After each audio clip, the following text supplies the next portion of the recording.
আমি নিজে বলছি, আমার বুঝ হওয়ার পরে আমি কারো জন্য এতটা কাঁদি নাই। আমি আমার এই নওজোয়ান শহীদ শরীফ উসমান হাদি রাহিমাহুল্লাহ তাআলা, তার জন্য আমার চোখের পানি যেটুকু পড়েছে। আমার শায়েখ আল্লামা মুফতি মুশতাকুন নবী কাসিমি, আমি তাকে দেখছি বাচ্চার মতো অজরে কাঁদছে। একসাথে ভাত খাইতে বসছি, ভাতের থালার সামনে পর্যন্ত হুজুরে দেখছি কাঁদতেছে। কয় মাওলানা, আমি তো ছেলেটারে ভুলতে পারছি না। সবাই যখন মৃত্যুটাকে ভীষণ ভয় পায়, আমি তখন হাসতে হাসতে আল্লাহর কাছে ভীষণ সন্তুষ্টি নিয়ে পৌঁছাতে চাই যে আমি একটা ন্যূনতম ওই জীবনটা লিড করতে পারলাম, যে আমি একটা ইনসাফের হাসি নিয়ে আমি আমার আল্লাহর কাছে পৌঁছাতে চাই। সুতরাং আগামী 50 বছর বাঁচলাম, কোনো ইম্প্যাক্ট তৈরি হলো না আমারই দিয়ে, দেশের জন্য, রাষ্ট্রের জন্য, উম্মার জন্য, জাতির জন্য। কিন্তু আমি ধরেন 5 বছর বাঁচলাম, সেটার মধ্য দিয়ে যদি আগামী 50 বছরের ইম্প্যাক্ট তৈরি হয়, তাহলে অনেকদিন বেঁচে থাকায় কি সাফল্যের বলেন? শহীদ প্রেসিডেন্ট জিয়াউর রহমান কয়টা দিন বেঁচেছেন, কিন্তু ভাবেন আজকে পর্যন্ত উনি আমার অনুপ্রেরণা। হাঁটতে হাঁটতে আমার পা ফুলে যায়। আমি আমার টিম সেদিনকে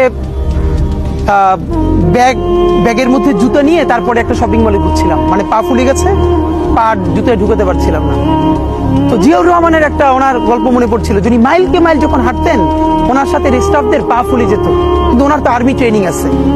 তখন তাকে বলতো, স্যার আপনার তো আর্মি ট্রেনিং, আমরা তো আর পারি না। এই জন্য ওনাকে মানুষ রাখাল রাজা বলতো।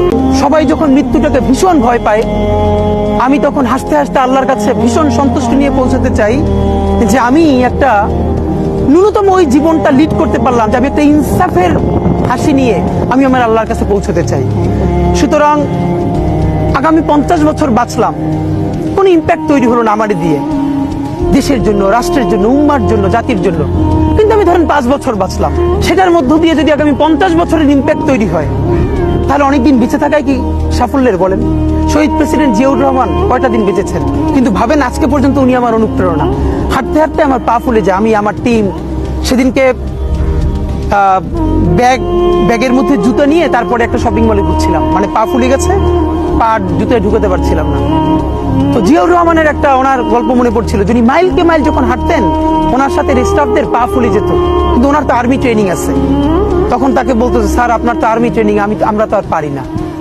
এই জন্য ওনাকে মানুষ রাখাল রাজা বলতো। শিয়ালের মতো 1000 বছর না বাইচা হাদির মতো একদিন বাঁচলেই যথেষ্ট।